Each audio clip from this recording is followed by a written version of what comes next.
সময় তো আর বেশি নাই। হযরত আবু বকর রাদিয়াল্লাহু তাআলা আনহুর দাওয়াতে তিনি ইসলাম গ্রহণ করেছিলেন। হযরত আবু বকর রাদিয়াল্লাহু তাআলা আনহু সম্ভ্রান্ত পরিবারের সন্তান ছিলেন, আব্দুর রহমানও ছিলেন সম্ভ্রান্ত পরিবারের সন্তান।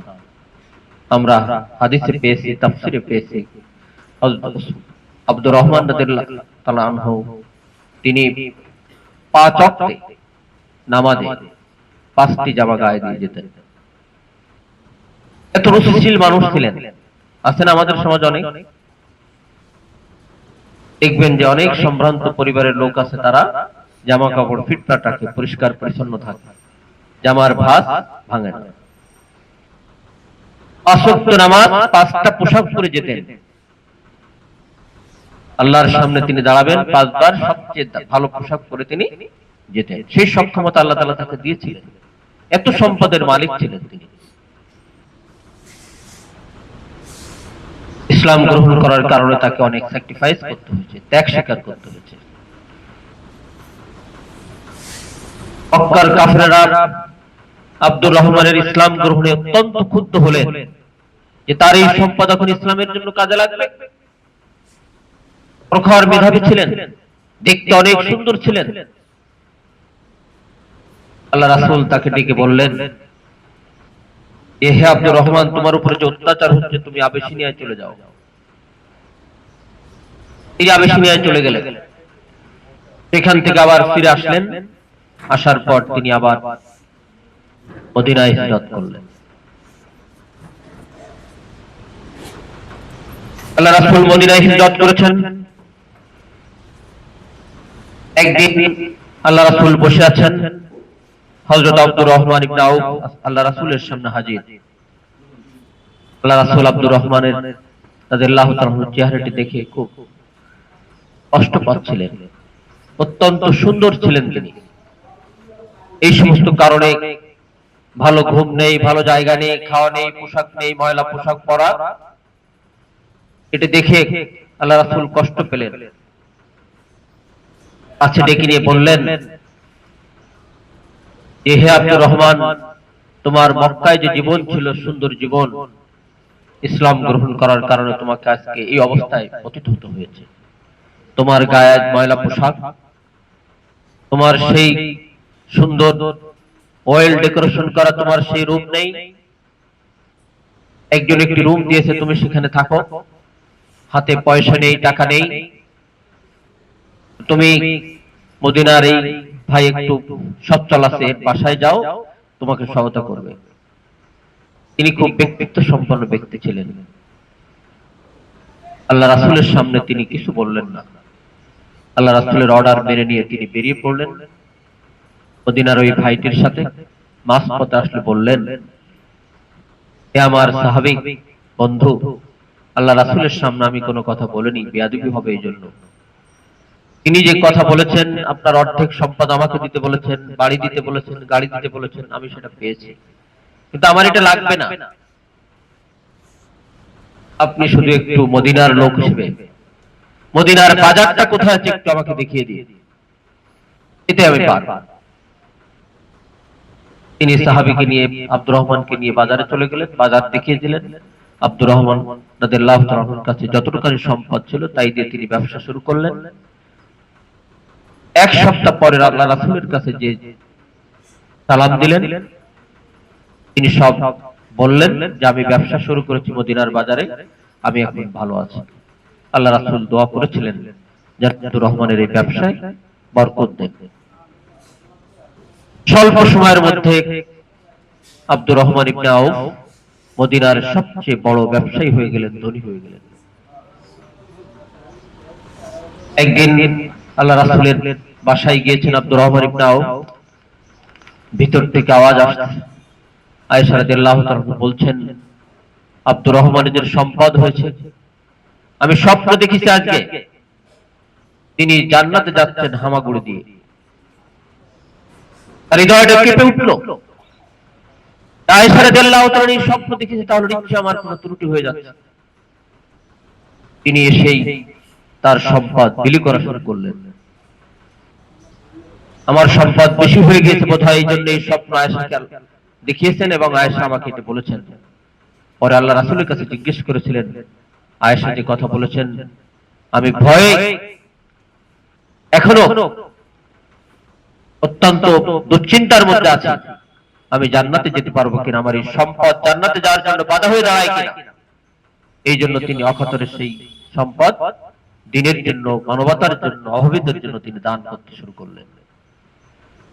এই যে ত্যাগ, এই যে স্যাক্রিফাইস, এই যে কুরবানি, এই কারণেই কিন্তু কি হয়েছে, মদিনায় ইসলাম প্রতিষ্ঠিত হয়েছে।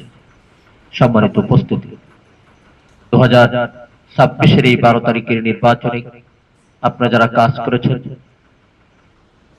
আমরা যারা এই 2 আসনের জন্য কাজ করেছি, আমরা অনেক ভাইয়ের কাছে গিয়েছি। এক ভাইয়ের কাছে আমরা গেলাম, যাওয়ার পর তিনি বলছেন যে আমি এত টাকা দিব, বলছে না আমি আরো বেশি দেব। কেন?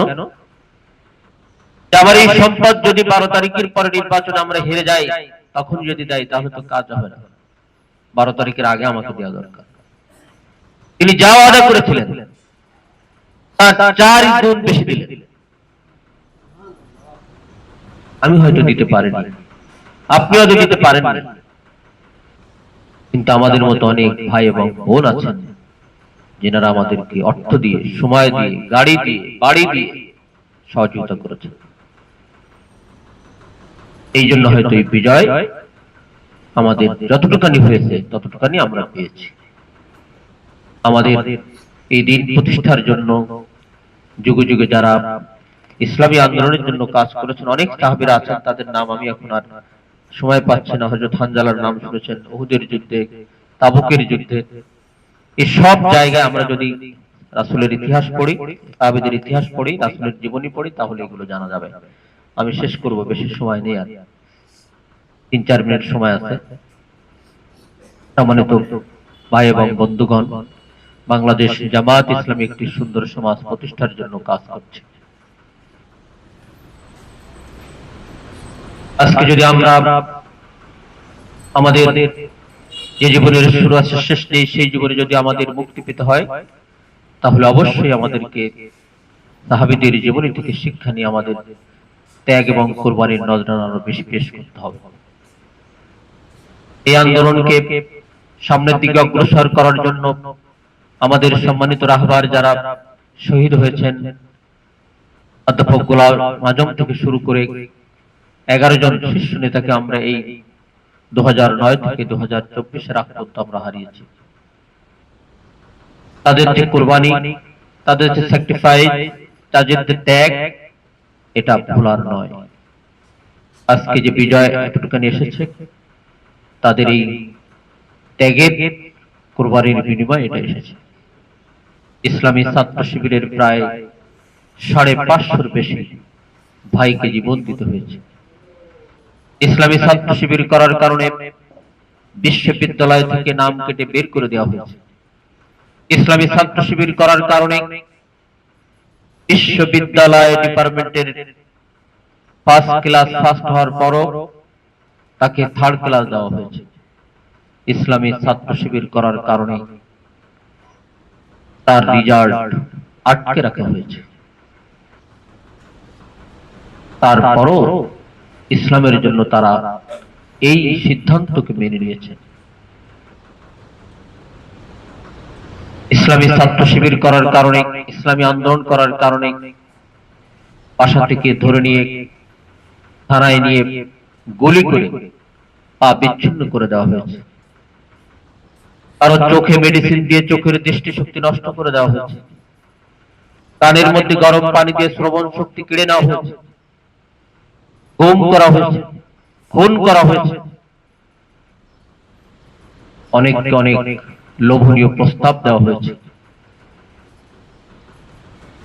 তোমরা এই আন্দোলন থেকে সরে আসো, তোমরা এই পথ থেকে সরে আসো। সকল কিছুকে প্রত্যাখ্যান করে বাংলাদেশ জামাত ইসলামী নেতৃবৃন্দ, ইসলামী ছাত্র শিবিরের নেতৃবৃন্দ আজকে এই ত্যাগ কোরবানি স্বীকার করেছে বলেই ইসলামী আন্দোলন আজ এখানে এসে এই পর্যন্ত আসতে সক্ষম হয়েছে। সম্মানিত উপস্থিতি, আজকে যারা আমরা এই অগ্রসর কর্মী শিক্ষা শিবিরে এসেছি,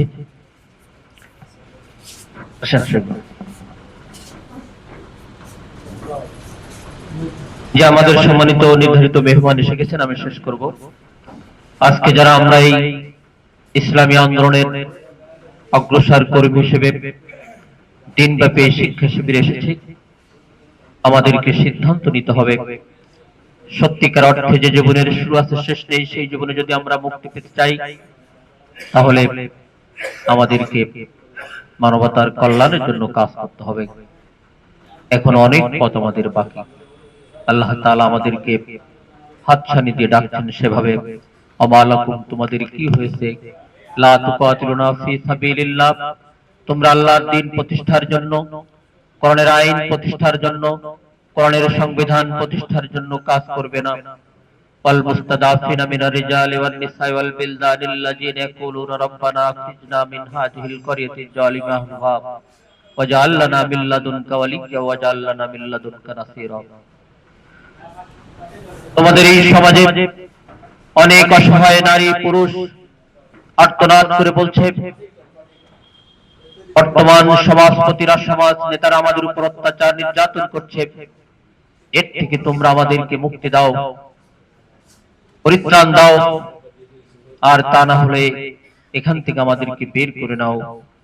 এই অশান্ত সমাজকে শান্ত করার জন্য বাংলাদেশ জামাত ইসলামীর বিকল্প নেই।